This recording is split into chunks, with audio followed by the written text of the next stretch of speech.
Sean bienvenidos. Vamos a dar comienzo a nuestra plática. Perla, Dana, gracias por llevar esta plática. Te cedo el micrófono. Gracias. Buenas tardes. Muchas gracias a todos y buenas tardes. En nombre del Comité de Arte y Cultura de la Comunidad Monte Sinai, así como de nuestras presidentas Vicky Michan y Dina Saga, les damos las gracias por acompañarnos en este foro esta tarde. Mi nombre es Perla Dana y tengo el honor de presentar y agradecer al maestro Rubén Sagui su colaboración con nosotras para compartir sus conocimientos y punto de vista acerca del conflicto del Medio Oriente, y que será dividido en dos sesiones, el día de hoy y el próximo lunes 14 de septiembre a las 6 de la tarde. El profesor Rubén Sagui fue oficial de las Fuerzas Armadas israelíes de 1961 a 1963. Cursó licenciatura en Economía y Ciencias Políticas, así como la maestría en Administración de Empresas, con especialidad en Finanzas y Marketing en la Universidad Hebrea de Jerusalén. Domina 7 idiomas: inglés, alemán, español, portugués, hebreo, yiddish y árabe. Su trayectoria en el ámbito ha sido extensa y ha trabajado en varios proyectos y reconocidas empresas con sedes en Londres, Nueva York, Tel Aviv y en diversos países de Europa y Lejano Oriente y de América Latina.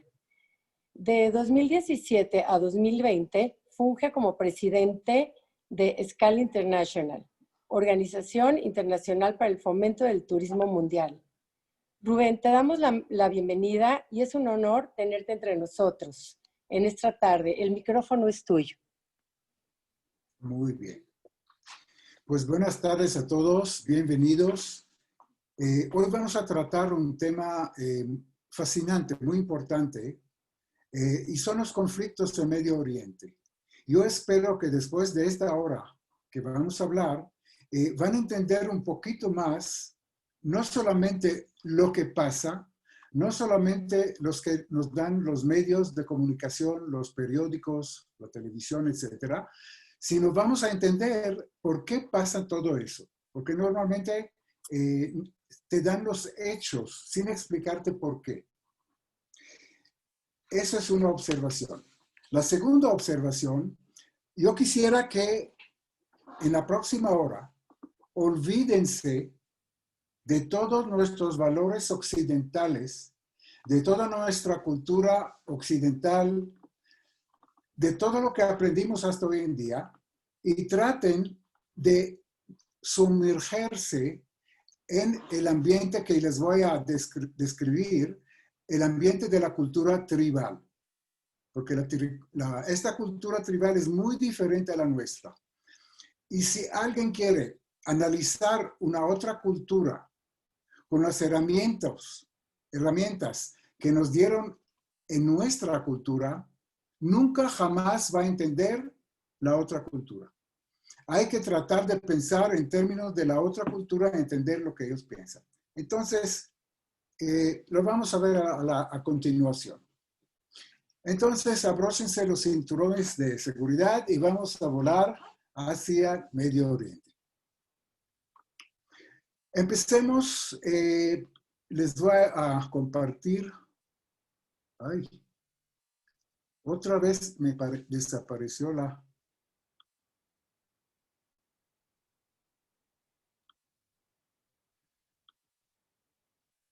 A ver. ¿Sí lo Ahí está, ven? Rubén. Ya quedó. Ok.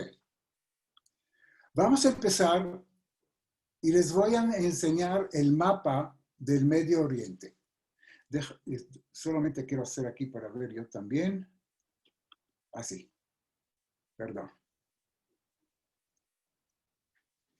La voy a hacer más grande para que vean todos. Pues ese es el mapa del Medio Oriente actual. Lo vemos desde Marruecos al oeste, Algeria, Túnez, Libia, Egipto. Al otro lado del Mar Rojo tenemos Yemen, abajo, Saudi Arabia, Irak, Jordania, Israel, Líbano y Siria. Y más hacia el oeste pues, vemos a Irán. Ese es el mapa del Medio Oriente que conocemos. No sé si alguien quiere hacer un comentario. ¿Qué les parece a ustedes las fronteras entre los países? Fíjense bien en las fronteras entre los países. Fíjense las fronteras. ¿Alguien puede comentar algo? Bueno, lo voy a hacer yo. Se ve claramente en estas fronteras que son artificiales, que no son naturales, no son lógicas. Porque no puede haber, por ejemplo, en Algeria, una frontera de 800 o 1000 kilómetros que está trazada con una regla, con una línea perfectamente recta, ¿verdad? Entonces, lo mismo vemos en Libia, la frontera entre Sudán y Egipto, la frontera de Jordania, etcétera, etcétera. Entonces, estas fronteras, les cuento, fueron trazadas por los europeos, sobre todo Francia e Inglaterra, que ganaron en la Primera Guerra Mundial la guerra contra el Imperio Otomano. Entonces, cuando ganaron al Imperio Otomano, dividieron el Medio Oriente entre ellos. La parte norte era de Francia, del Medio Oriente, es Siria y Líbano, y la parte sur era de Inglaterra, protectorado de Inglaterra, que era Jordania, lo que es Israel, Irak, Saudi Arabia, etc. Entonces, ellos dividieron estas fronteras y querían crear nuevas naciones en esta parte.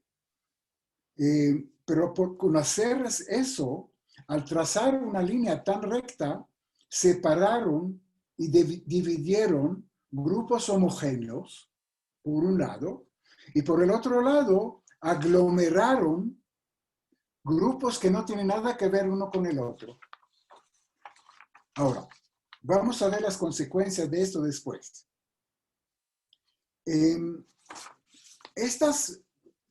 Hay dos razones principales por qué lo hicieron. Primero, ellos querían crear un nuevo Medio Oriente al estilo Europa.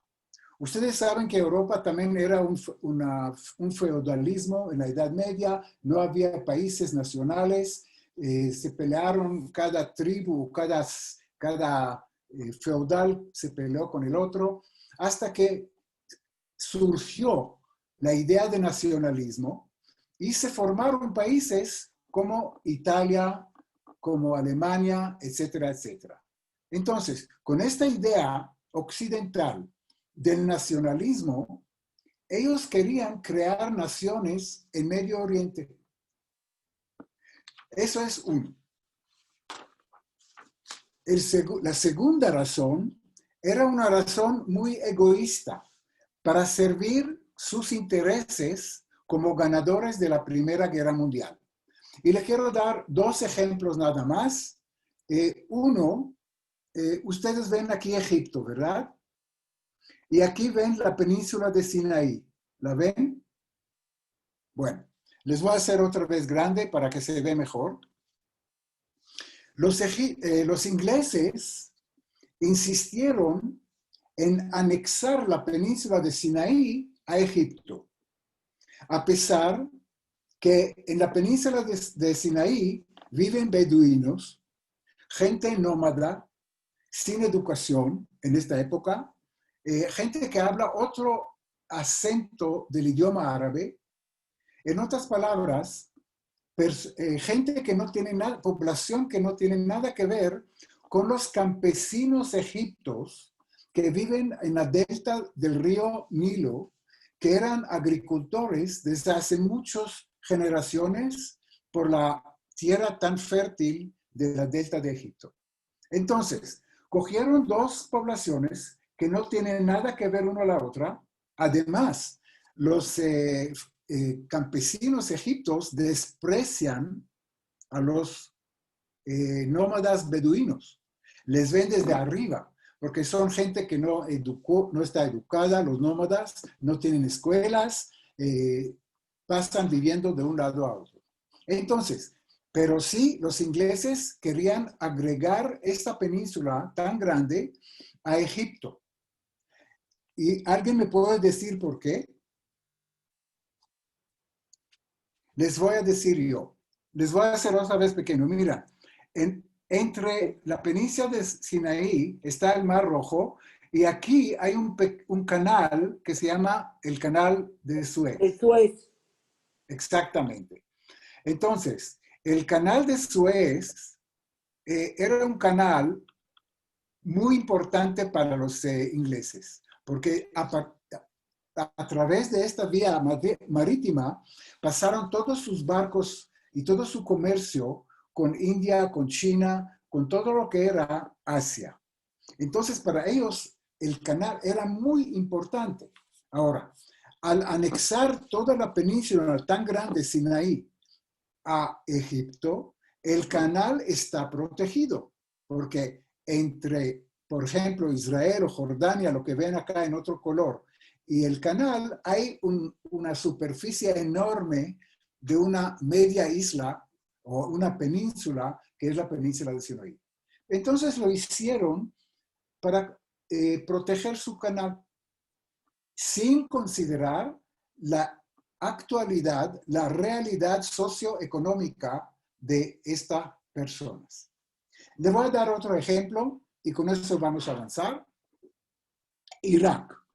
Después que trazaron las fronteras de Irak, como ustedes pueden ver, que también son bastante rectas,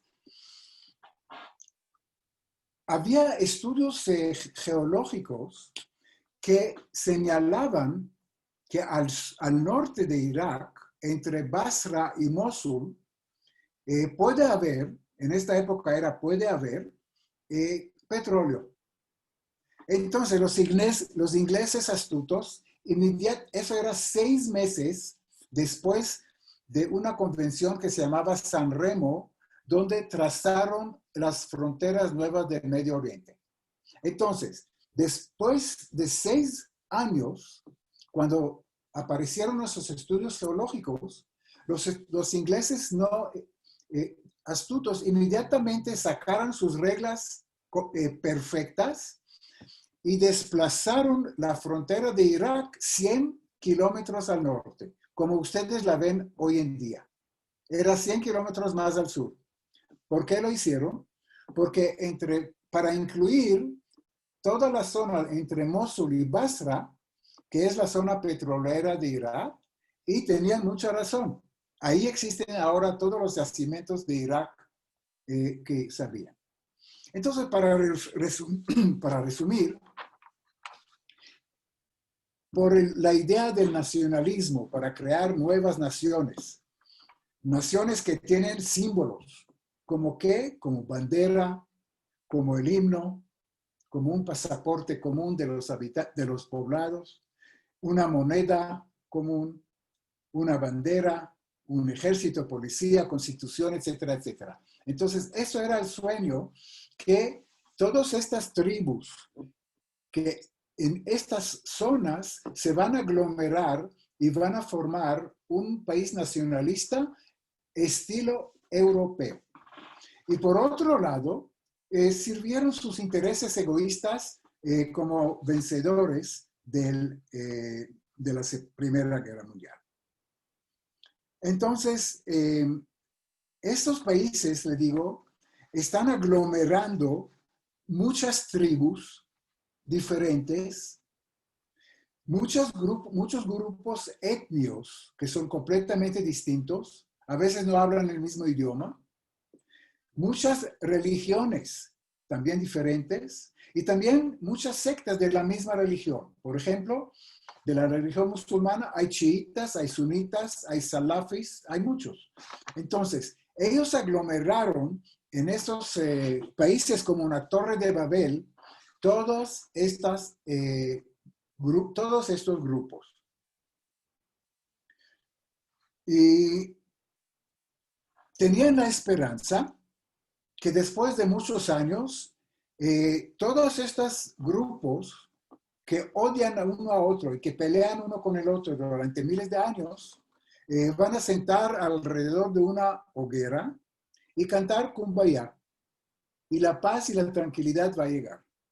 Pues les cuento, hoy estamos 100 años después de este evento de la Convención de San Remo, que era en 1920, y no sucedió nada de lo que ellos soñaban, no sucede actualmente y nunca va a suceder. Quiere decir, estos países son países virtuales, no son países. Es una aglomeración de tribus, de etnias, de sectas, de religiones y cualquier combinación que ustedes pueden imaginar. Y esa es la razón de todos los malos del Medio Oriente.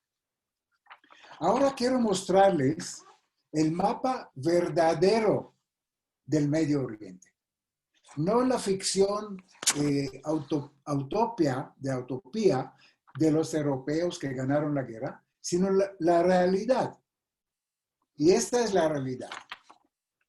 ¿Qué me pueden comentar? Este es el Medio Oriente verdadero. ¿Qué me pueden comentar de toda esta zona? Les voy a mostrar nada más. Aquí vemos a Marruecos en esta parte, después Algeria, después Túnez, después Libia, después Egipto. Aquí está Yemen, Irak, Siria, Irán, Israel y todo lo demás. Bueno, eso es el verdadero Medio Oriente. Y lo que les puedo decir, que desde Marruecos al oeste hasta Irán y Afganistán, toda esta zona es un desierto grande, un desierto enorme, un desierto donde solamente 5% de la superficie puede soportar asentamientos humanos, porque no hay agua en este desierto. Entonces, en toda esta zona, alrededor de muy pocas fuentes de agua, les conté que son apenas 5% de toda la superficie. Entonces, alrededor de estas pocas fuentes de agua, se aglomeraron y se asentaban hace miles y miles de años, en la época de nuestro padre Abraham y antes todavía, se asentaban familias que se extendieron a ser clanes y se extendieron a ser tribus y defendieron su fuente de agua contra otras tribus que también necesitaban agua y siempre vinieron a atacar a estas para quitarle la fuente de agua. Les cuento que en este ambiente no puede vivir un individuo porque va a morir. La única manera de sobrevivir en este ambiente es aglomerarse en un clan o en una tribu. Y por eso se formaron las tribus del Medio Oriente que desarrollaron una cultura, unas leyes, unas costumbres y todo el comportamiento que está apto para este clima desértico. Les quiero preguntar, ¿cuánto tiempo puede una persona humana vivir sin comer? La respuesta puede ser 2 semanas, 3 semanas, algo así, ¿no? Pero si les pregunto cuánto tiempo puede una persona vivir sin agua, sin tomar, estamos hablando de horas.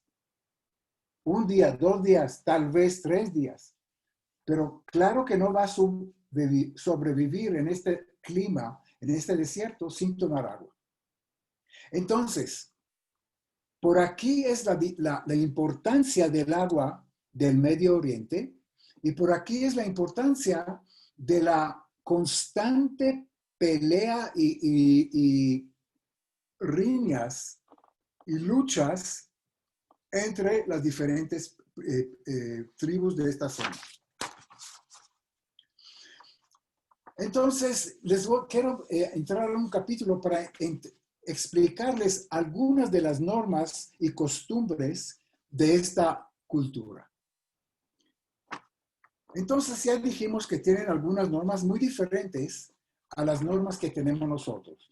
Y nada más una observación, que todas estas leyes y normas fueron establecidas miles y miles de años antes que existían países y miles de años, inclusive antes que existían las religiones, ni la cristiana judía ni la musulmana. Quiere decir, la gente vivía bajo un régimen de una cultura tribal mucho antes de la aparición de la religión y las apariciones de los países. ¿Por qué es importante? Porque hasta hoy en día, en la cultura tribal, los tribus son más leales a sus leyes propias de la tribu antes de la ley del Corán, fíjense, antes de la ley de la religión, y claro que antes de la ley del país, que es algo muy reciente. Este punto hay que acordarse. Y ahora les voy a dar algunos ejemplos de estas costumbres. Primero, formaron milicias armados hasta los dientes, para defender el recurso escaso que es el agua. Y se formaron un carácter duro, sangriente y agresivo. Porque cuando ellos vieron, imagínense, estaban en una oasis donde había un poco de agua, donde podían dar un poco pasto a sus animales, etc. Y vienen de lejos, se acerca a otra tribu. La única razón que viene la otra tribu no es para pasar bien y hacer una fiesta. La otra tribu, ¿qué pasó con la otra tribu?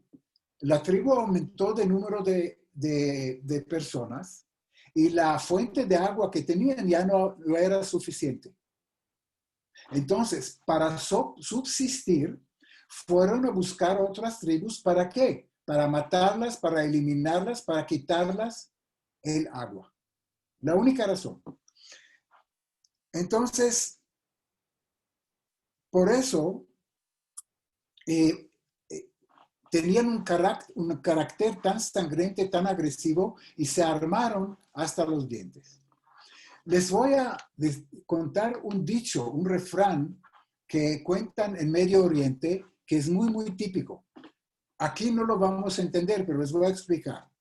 En Medio Oriente dicen, el que dispara segundo, nunca jamás va a disparar. No sé si entienden. El que dispara segundo, nunca jamás va a disparar porque va a estar muerto. En otras palabras, es un ambiente agresivo donde el enemigo hay que matarlo y no preguntar por qué viniste y a ver si hacemos un compromiso. Ese es el ambiente por la falta del agua. La lealtad al tribu es otra costumbre, una ley para ellos. Primero son leales al tribu y después a la religión y al gobierno.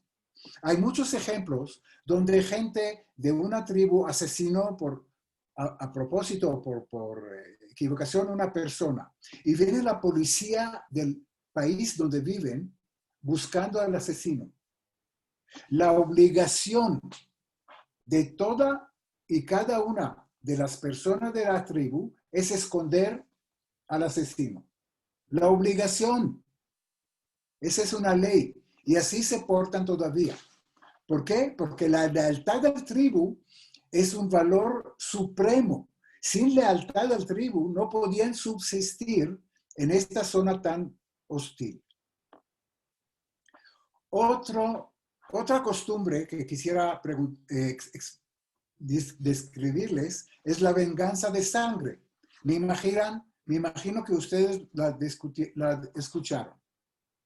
Cuando una persona de una tribu A mata a otra persona de la tribu B, es obligación de alguien de la tribu B matar a alguna persona de la tribu A. Quiere decir vengar la sangre que se derramó con su tribu.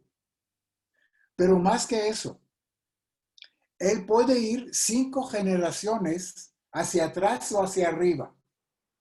En otras palabras, él puede matar a un nieto de 5 años del asesinato de la otra tribu. Ahora, es obligación de hacerlo. No es que es obligación de hacerlo. Y puede coger este niño inocente que no sabe ni nada y matarlo. ¿Ustedes creen que es una ley lógica? Quiero una respuesta. ¿Es lógico o no? No, no, para nada. Entonces, les cuento que sí, sí y sí. Usted piensa todavía en términos de nuestra cultura occidental. Ahora les voy a explicar. Es una ley muy lógica en este ambiente. Si alguien mata una persona de mi tribu, ¿qué pasó con las fuerzas relativas de las dos tribus? Mi tribu se debilitó, ¿verdad? Porque tiene un hombre menos para pelear y para salir a defender el agua. Entonces, se rompió el statu quo.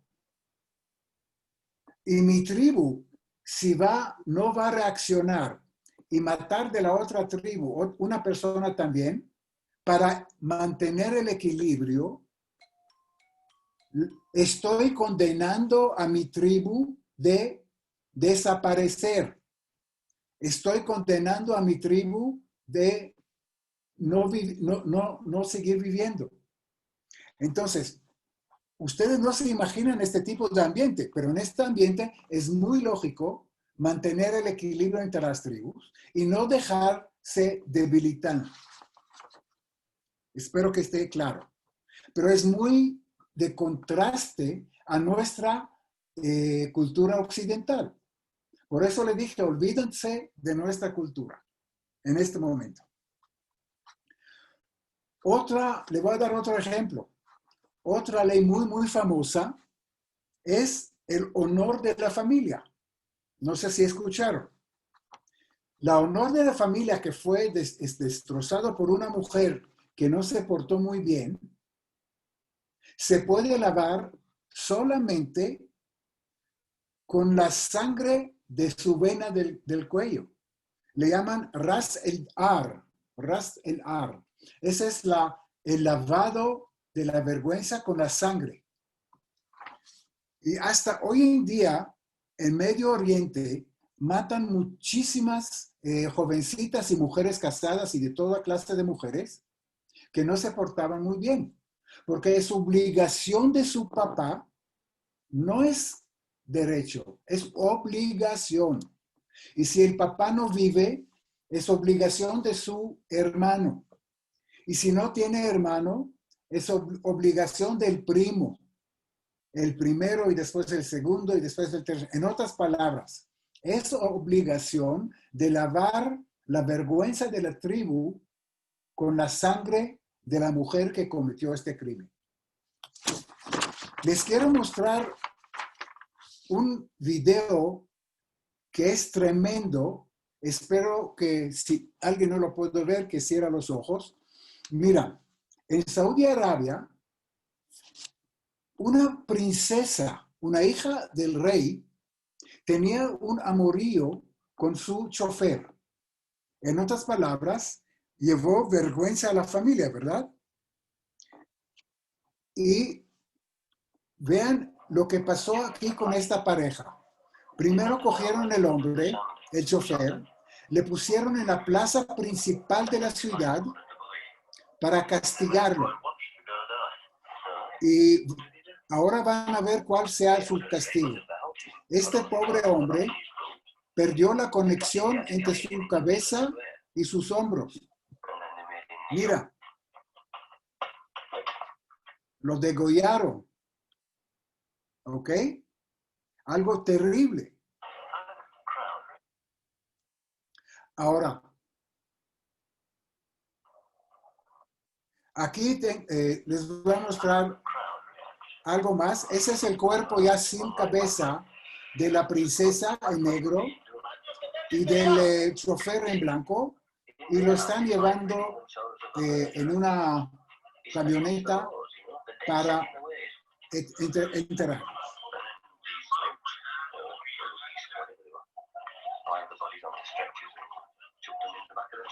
Bueno,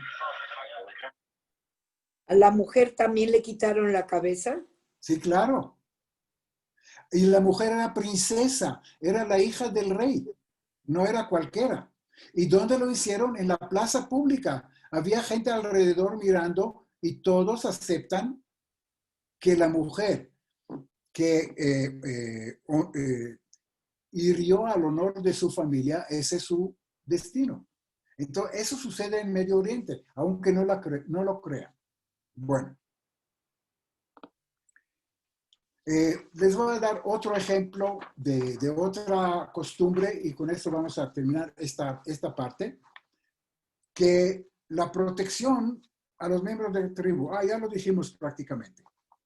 Pero otro factor muy importante que en la cultura tribal, los líderes, que son los sheiks, los líderes de esta gente, son líderes legítimos.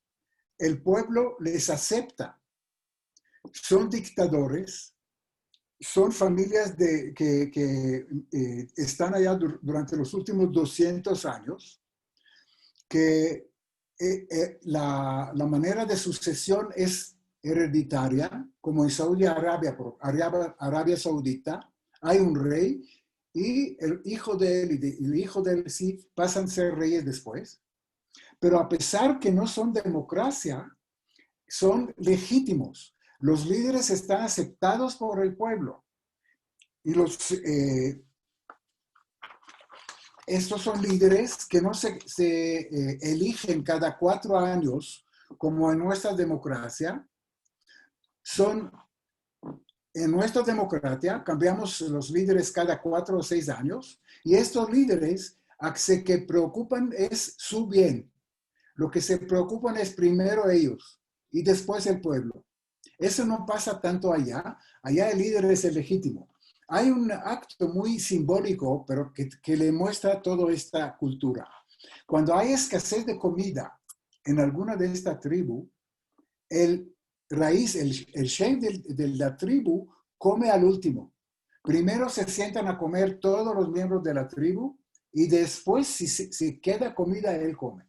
Claro, es un acto simbólico, pero eso significa la manera que ellos están como líderes para su gente. Y la gente los acepta y los cree. Bien. Ellos desarrollaron hasta diferentes dialectos, diferentes idiomas, a veces no se entiendan. Y con los miles de años que pasaron, ¿quiénes quedaron de las tribus? Solamente las tribus sobrevivieron, las tribus fuertes, violentos, sangrientes, bélicos, que estaban armados y que ganaron en los conflictos constantes sobre el agua. Los tribus más débiles, que dejaron que se les mata unas de la tribu, etcétera, etcétera, no existen, ya desaparecieron. Otro factor importante de esta cultura es la columna vertebral de todas estas tribus es la religión. Desde cuando llegó Mahoma y se iluminó, ellos adoptaban la religión musulmana y es una columna vertebral de toda esta gente. Bien, empezamos un capítulo aparte. En el Medio Oriente hay 2 tipos de países. Uno son países, a ver, voy a pasar acá, sí. Unos son países que son fracasados, países que no funcionan, países que están llenos de conflictos, con matanzas, con atentados y todo lo demás. Y me refiero a Irak, a Siria, a Líbano, a Libia, a Yemen, a Somalia, a Túnez, a Sudán, Afganistán, en fin. Casi la mayoría de los países del Medio Oriente son países que no funcionan. Son países que no funcionan y son conflictivos. ¿Por qué? ¿Podemos ver el mapa de lo que está hablando? Porque quedó loco. Claro. ¿Ustedes se acuerdan el mapa de Irak? Vamos a hablar de Irak. Fíjate en el Irak que está aquí en verde. Un mapa homogéneo, con fronteras bien trazadas, que dijimos que es el mapa que fue trazado en 1920 en San Remo. Ahora les voy a mostrar el mapa verdadero. Este es Irak verdadero, no lo que vimos antes. Ahora, ¿qué observamos? Observamos que es una aglomeración tremenda de 74 tribus, 74 tribus. Cada tribu tiene la tradición de pelear con los demás, por lo que hablamos anteriormente. Tienes otras costumbres, otra vestimenta, otra comida, otro idioma, a veces otra religión, etcétera, etcétera. Entonces, nada más tenemos 74 tribus en Irak, nada más. Tenemos, les voy a demostrar algunos de ellos. Por ejemplo, hay los Yazidis que tienen la religión Yazidi. Hay los kurdos. Hay los turcomanos que vienen de Asia Central, que tienen un aspecto asiático. Hay los turcomistanos, hay los afganos, hay los, en fin, no vamos a entrar a analizar tanto, pero vemos que todo este país es una aglomeración de tribus, religiones, étnicas y sectas religiosas. Y cualquier combinación posible entre ellas, aquí los encuentran. Entonces, al ponerlos juntos en una frontera trazada con una regla de un señor inglés o francés, no ha cambiado nada. La cultura tribal en Irak sigue vigente. Y las costumbres y todo lo que hablamos sigue vigente. Porque todo esto nació hace miles de años antes que naciera Irak, como está hoy. Entonces, esta es la razón que el país de Irak no funciona. Les voy a mostrar algunas etnias. Aquí vemos un yazidi de Irak, ¿no? Aquí es el hombre. Aquí vemos los kurdos, una etnia completamente distinta. Aquí vemos los turcomanos. Esos son gente que llegó de Asia Central y son mongólicos. Aquí vemos otro. En fin, para regresar a lo que resumir, Irak es un país virtual. Irak como lo conocemos no existe. Lo que sí existe es una aglomeración de grupos étnicos, de tribus, de religiones y de sectas, peleando entre ellos toda la vida. Si ustedes piensan que han visto un país aglomerado de diferentes grupos, les quiero mostrar el mapa de las tribus de Yemen. ¿Qué les parece? Esta es Yemen. Entonces, lo que vimos en Irak no era nada comparando con lo que vemos en Yemen. En Yemen hay cientos de tribus que viven cada uno encima de una montaña, protegiéndose de la otra tribu. Les voy a mostrar cómo viven. Esa es una ciudad en Yemen. Ustedes ven que está en la cima de la montaña, porque es el único lugar que pueden proteger si viene la otra tribu a atacarles. Y ustedes ven las murallas y cómo está construido para que no se les ataque. Aquí vemos otra ciudad. Fíjense, en la cima de la montaña, con una muralla fuerte, con torres de donde están guardianes guardando contra las otras tribus que siempre quieren atacarlas. Y abajo, en las valles más de abajo, hay un poco de agricultura donde pueden cultivar un poco de comida para esta pequeña ciudad. Mira, esta es la capital de Yemen, del Yemen del Norte. Se llama Sanaa, ¿ok? ¿Qué vemos acá? Lo mismo. Está construida en la cima de una montaña con un muro de protección, una muralla de protección alta para protegerse. Porque es la única manera de sobrevivir la constante guerra entre tribus. Mira, esto es una casa en Sanaa de un imán, de un líder político. Fíjate que hasta su casa particular está construida encima de una roca tremenda para protección, porque él tiene miedo de construir una casa normal como hacemos aquí en México, a nivel de la tierra.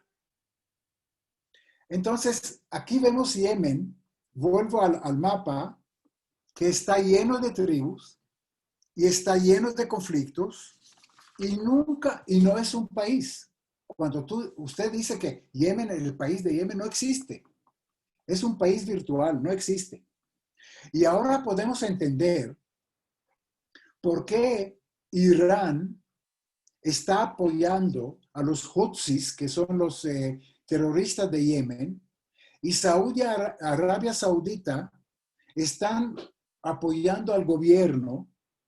Los dos bandos mandan a sus bandos en este país armamentos, financiamiento y todo. Y la guerra entre los Houthis y el gobierno yemení nunca va a acabar. Les pregunto, ¿cuándo va a acabar la guerra entre Irán y Arabia Saudita? O entre los chiitas y los sunitas en Medio Oriente. ¿Sabe cuánto tiempo dura esta guerra? 1400 años. Desde la muerte de Mahoma se dividieron en dos ramales. Un ramal quería que su profeta va a ser su sucesor y el otro ramal, los sunitas, pensaban que es Abu Bakr. En fin, están peleando hasta hoy día. ¿Cuándo va a acabar esta guerra entre ellos? Yo les voy a decir, hasta que un lado gane. ¿Saben ustedes que en árabe no existe la palabra compromiso? En el árabe antiguo no existe la palabra compromiso, porque no hay compromiso. O gano yo o gana usted. Entonces lo mismo, los chiitas y sunitas pelean 1400 años y van a seguir peleando hasta que una rama, una secta va a ganar. Y lo mismo va a pasar en Yemen, porque por la situación de Yemen, Arabia Saudita, que es sunita, y Irán, que es chiita, están metiendo en los asuntos internos de Yemen un cuento de nunca acabar. ¿Cuál es la solución? Vamos a verle en un rato. Todavía no quiero adelantar. Quiero mostrarles otro país. Es Siria. Sabemos qué pasa en Siria. Una guerra civil. Están matándose uno entre otros. Ya son casi 600,000 muertos. Casi, o 700, nadie sabe cuánto, pero son casi 1 millón de muertos. Y eso nunca va a acabar. Aquí vemos igual. Los drusos al sur, los kurdos al norte, los alawís al oeste, los sunitas y en fin, la misma historia. Es un aglomerado hecho por europeas colonialistas ignorantes que no conocían qué es la cultura tribal y tenían la esperanza de unos países nacionalistas. Y todo esto fracasó y no funciona 100 años después de lo que pasó. Bueno, así, sí. Perdón, cuando hicieron estos mapas, ¿se tomaron en cuenta el problema del agua o ni siquiera tomaron eso en cuenta? No, para nada. Para nada. No, eran ignorantes. No tomaron en cuenta la realidad socioeconómica de la región, ni los recursos. Bueno, buena pregunta.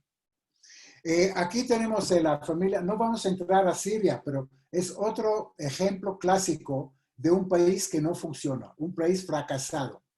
Aquí está la familia Assad, el papá y el hijo.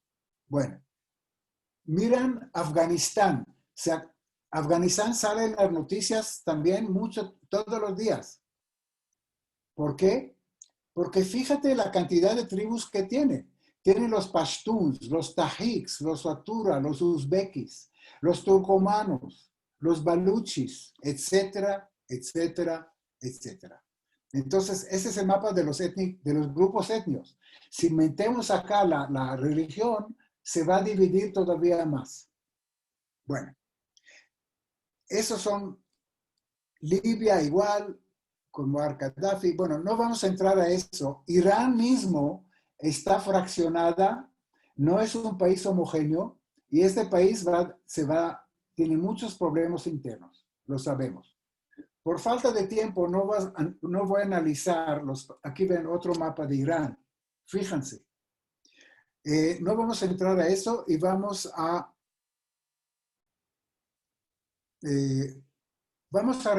resumir los países fracasados. Las razones del fracaso de estos países, la mayoría de los países del Medio Oriente, es el desierto y la cultura tribal, que ya hablamos, las fronteras arbitrarias trazadas por los ignorantes europeos, países fragmentados, regímenes no legítimos, impuestos por los europeos. Algunos de los líderes fueron impuestos por los europeos. Y para resumir, estados no hacen naciones en Medio Oriente. Bueno, terminamos con este capítulo y vamos a un capítulo tal vez más agradable. Y les voy a preguntar, ¿hay países en Medio Oriente que funcionan? ¿Alguien que quiera ayudarme? Israel. Israel, ok, pero es un país, perdón, ¿qué más? Los Emiratos Árabes, los Emiratos Árabes Unidos, Qatar. Perfecto. Entonces, Israel no es un buen ejemplo porque es un país con cultura occidental, pero con cultura tribal de todo lo que hemos hablado, hay países que sí funcionan. Y los países que sí funcionan son los 7 Emiratos Árabes, Qatar, Bahrein, y para de contar. Ahora, veo que el tiempo está faltando, entonces vamos a eso. Ok. Ahora les quiero preguntar, mira, aquí vemos los Emiratos Árabes y hablamos de los Emiratos Árabes Unidos. Ustedes ven, aquí están los Emiratos Árabes, al lado derecho o al este de Arabia Saudita. Les voy a hacer un más grande. Aquí las pueden ver mejor. Ahora quiero hacer un pequeño ejercicio y quiero preguntarles, ¿quién ha escuchado en su vida el Emirate Fujairah? ¿Alguien conoce el Emirate Fujairah? No. ¿Quién conoce el El Kaiwan? ¿Alguien conoce? No, perdón, no. ¿Quién conoce el Emirate que se llama Ajman? Tampoco. No conoce. A ver, ¿quién conoce el Emirate que se llama Median? ¿Quién conoce el Emirate que se llama Ras Al Khaimah? No conocemos, ¿verdad? No. ¿Somos ignorantes? Tampoco. ¿Por qué no conocemos estos países? Yo les voy a decir, porque en esos países no hay conflictos, no hay matanzas, no hay bombas de suicidas. Esos países, ahí rige la paz y la tranquilidad. Y por eso, en las noticias que nosotros conocemos, sale solo sangre y sexo y otras cosas que son atractivas. Como esos países rige la paz y la tranquilidad, no conocemos. Tal vez conocemos dos, Dubái y Abu Dhabi, últimamente. Y Qatar y Bahrein, tal vez. Ahora, esos países, por ejemplo, cogemos como Abu Dhabi como ejemplo. Abu Dhabi es un emirate rico, con una economía floreciente, muy avanzado país y todo lo demás. Les pregunto, ¿es un país tan avanzado porque tiene petróleo? Me van a decir que sí, pero les digo que no. Dubái tiene petróleo, pero Abu Dhabi no tiene nada de petróleo. Los recursos que tiene Abu Dhabi son 3. Arena, número 2, arena, y número 3, arena también. No tienen nada. Pero a pesar de eso, es un país próspero. Y la razón, si alguien no me... yo les voy a decir la razón. La razón que estos son países que funcionan, países donde rige la paz y la tranquilidad. Y cuando hay paz y tranquilidad, hay inversiones, ¿sí? Hay gente que invierte porque saben que la inversión va a rendir. Empieza una actividad económica, etcétera, etcétera. Ahora, ¿pero por qué? ¿Por qué hay tanta paz y tranquilidad? La razón es muy, muy sencilla. Cada uno de estos emirates es una sola tribu. No es una aglomeración de muchas tribus. Una sola tribu. Y en esta sola tribu hay un solo jeque, un solo rey que maneja la sociedad y maneja el país. No es democracia. Ahí están durante años y centenas de años, pero la gente los acepta y ese es el país que funciona. Entonces, y les puedo dar un ejemplo. En Kuwait es el Sabah. El tribu se llama Al-Sabah. Esa es la tribu, una sola. En Abu Dhabi es Al-Minyan. Al-Minyan es el único tribu en Abu Dhabi. Y así sucesivamente. Entonces, estos países son exitosos porque las leyes del país reflejan las leyes de la tribu. No creen que en esos países no matan a la mujer que no se portan bien. Sí se matan. Pero esa es la costumbre de la tribu, aceptada por todos. No hay liberales, demócratas locos que están allá diciéndoles qué hacer. Y por eso hay paz y tranquilidad. Las leyes del país reflejan la ley de la tribu y los líderes son legítimos y todo lo demás. Y realmente hemos visto que todos esos países, parte con petróleo y parte sin petróleo, llegaron a un auge económico increíble, desarrollaron un sector de inmobiliaria, un sector financiero, un sector de turismo, unos sectores muy importantes en la economía y están realmente de los países más prósperos tal vez del mundo, no solamente en Medio Oriente. Ok. Si entendimos eso, quiero ir a un capítulo adicional. No solamente en Medio Oriente, también en Europa. Países aglomerados que se están compuestos por muchas tribus, con muchas etnias, etcétera, etcétera, no funcionan. Parece que es la naturaleza humana, no solamente es la cultura tribal. ¿Y cuáles son los ejemplos de Europa de países que no funcionaban? Uno, la Unión Soviética. Yo cuando escucho un país que se autodomina Unión, ya sé que tiene problemas. La Unión Soviética funcionaba solamente con la mano dura de Stalin, con campos de concentración y con, en fin, con terror. ¿Qué pasó cuando se aflojó todo eso? La gran Unión Soviética se dividió en 15 repúblicas. Eran Albania, Armenia, Azerbaiyán, Bielorrusia, Estonia, Georgia, Kazajstán, Kirguistán, Letonia, Lituania, Moldavia, etcétera, etcétera. Entonces, cuando dividieron este aglomerado en 15 países separados, donde hay una sola etnia o casi una sola etnia y no tantos tribus, funcionan mucho mejor. Otro ejemplo, ¿cuál es? En Europa. Yugoslavia. Yugoslavia, bajo el mando de Tito, otro dictador, y con el mismo sistema de Stalin, manejaba el país a mano dura, con policía secreta y todo, y era un país estable.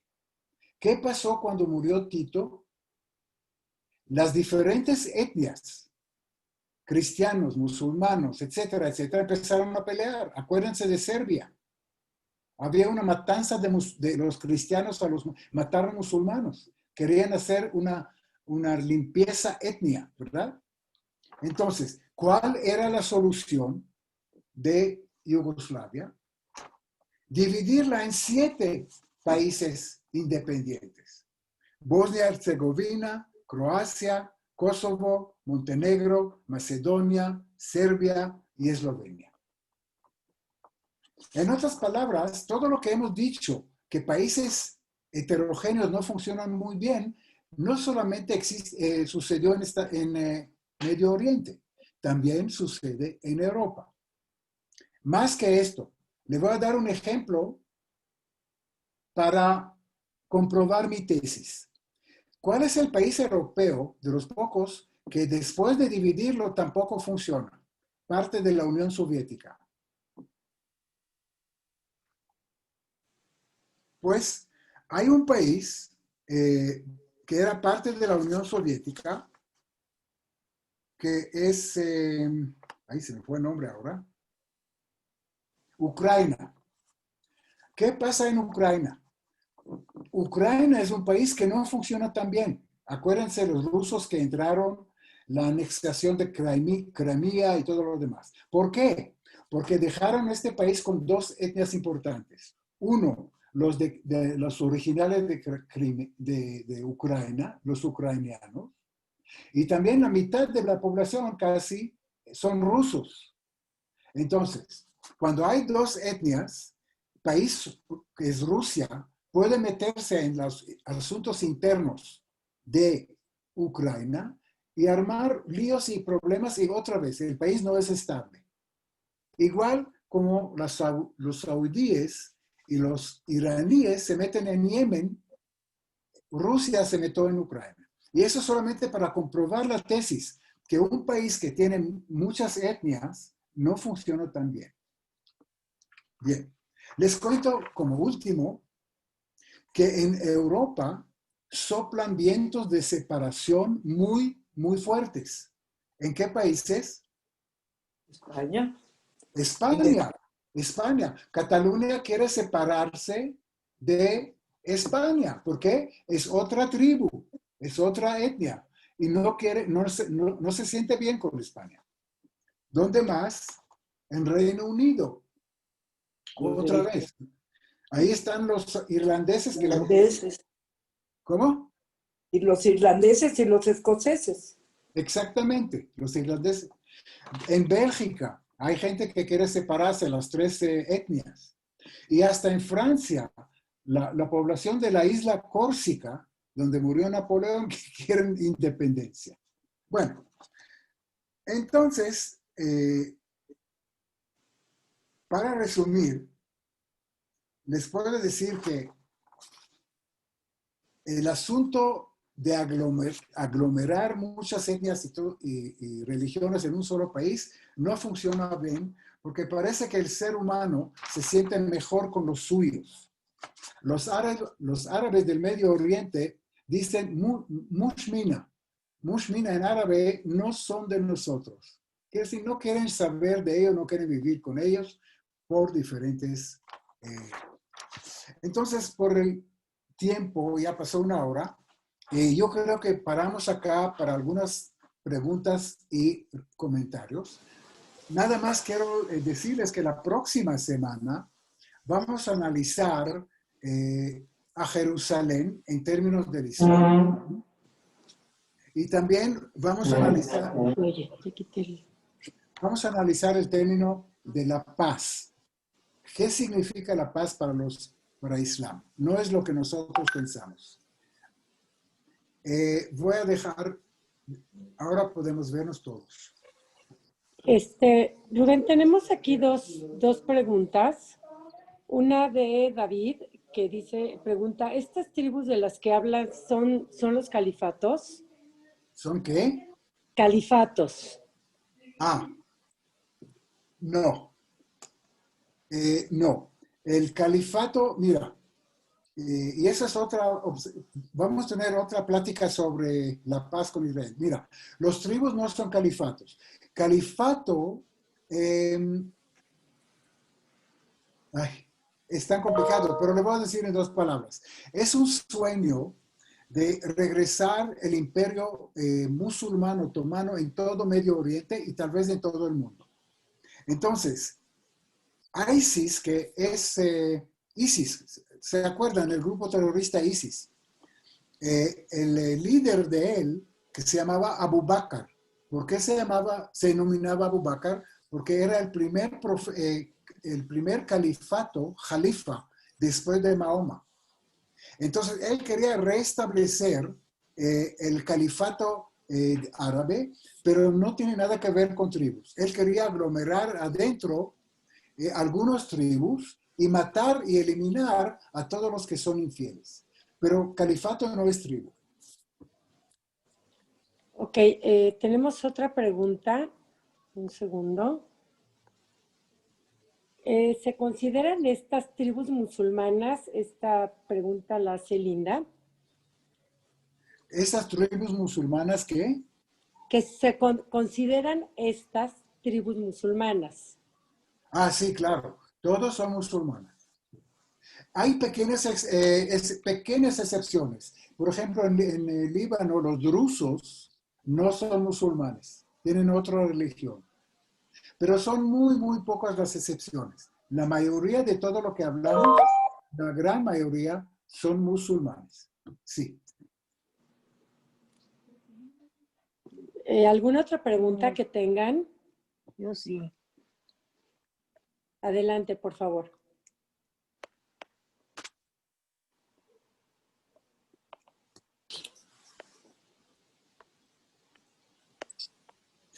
Entonces, si no hay preguntas... La mandaron al chat. Dice Betty que si Abu Bakr es suní o shi.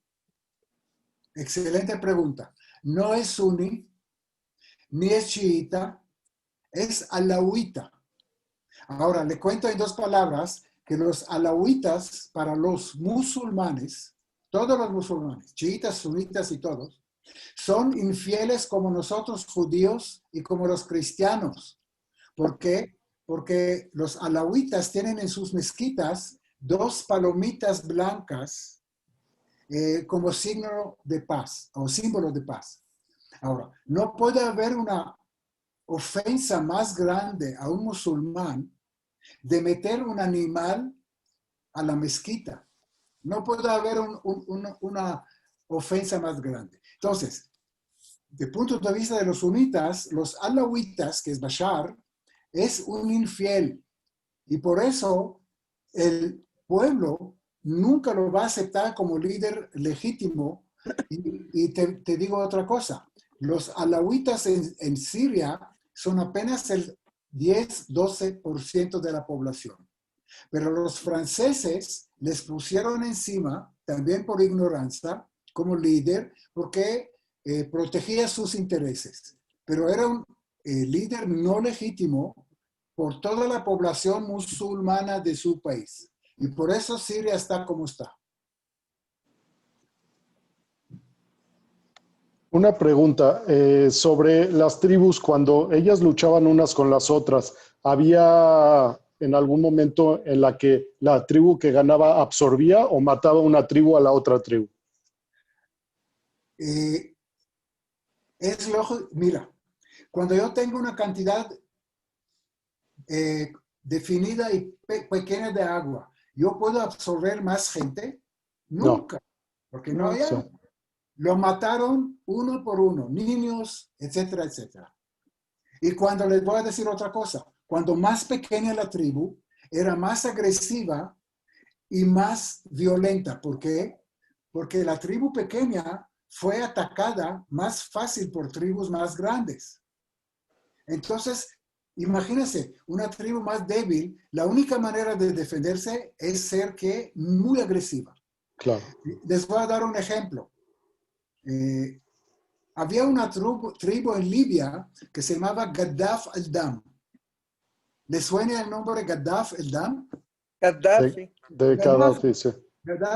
Gaddafi era de esta tribu. Era una tribu pequeña que relativamente vulnerable y la única manera de defenderse es ser más agresiva que la grande.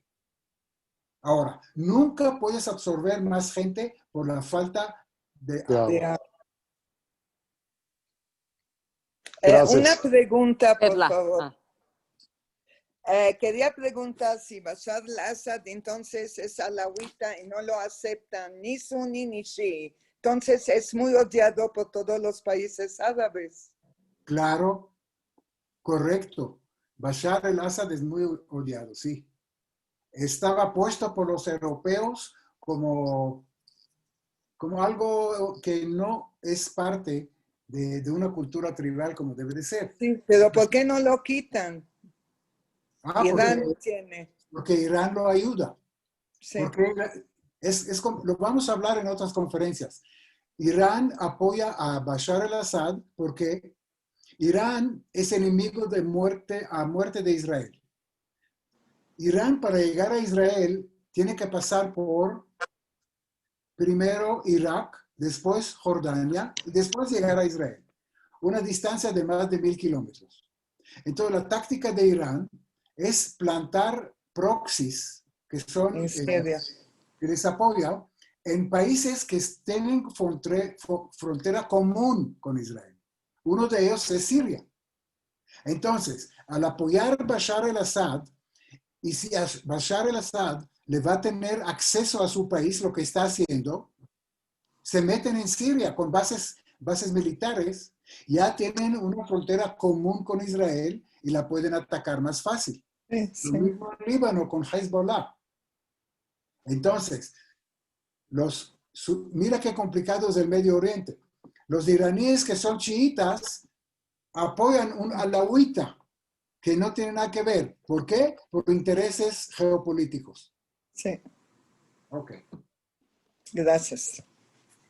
Cuando Líbano era un paraíso, ¿qué pasó para convertirse en un país tan dividido? Bueno, les cuento que de Líbano tenemos una plática aparte de 1 hora. Entonces quisiera dejarlo para eso, para no adelantar. Gracias. Es Perla, muy interesante lo de Líbano. Y la Ok, explicación. tengo aquí otra pregunta que me están haciendo, que si todos los kurdos son musulmanes. No, para nada. Son una secta, pero no son musulmanes como los conocemos.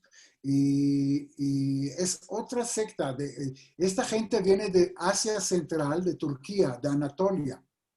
De ahí vivieron. Entonces tiene otra tradición, otra religión, otro idioma. Ahora, esos pobres kurdos vivieron en Kurdistán. Sí. Hoy día les dividieron en 4 países. Existen kurdos en Irán, en Siria, en Líbano y en Turquía. Irak. Turquía. Entonces, sí, los geniales europeos cogieron un pueblo que se llama kurdo, que tenía su país, Kurdistán, y lo dividieron entre 4 países. Ahora viven en 4. En Turquía también hay. Ahí está el quinto. Hay 5 países que tienen kurdos. Imagínense. Pero es un hecho. En Israel hay kurdos también. Claro. Había muy buena relación entre kurdos y Israel. Ok, Sí. Perdón, no, termina, por favor.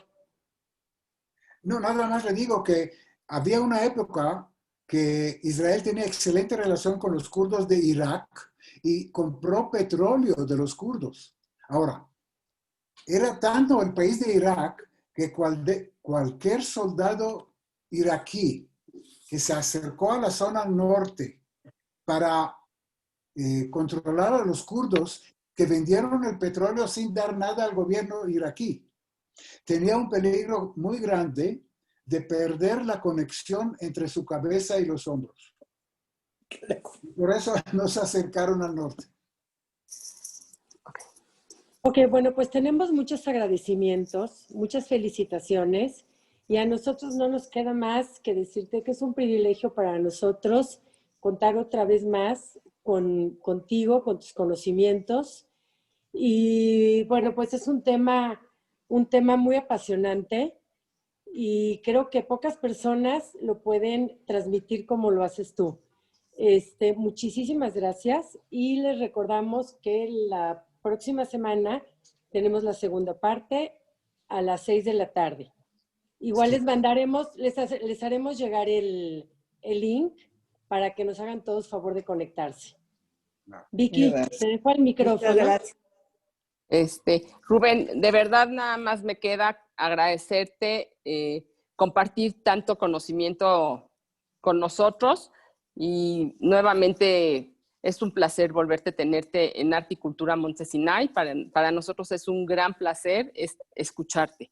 A nombre de Dina Saga como presidenta del Grupo de Arte y Cultura, de mi nombre, de Vicky Michan también como presidenta, de todas las personas que integramos Arte y Cultura Montesinay, te queremos dar las gracias infinitas. Estamos al pendiente de las siguientes pláticas. Te agradecemos tu tiempo, tu preparación que tomas para venir a exponer y todo lo haces por tu generosidad, sin nada a cambio. La verdad eres una persona generosa, te lo agradecemos muchísimo y seguimos en contacto.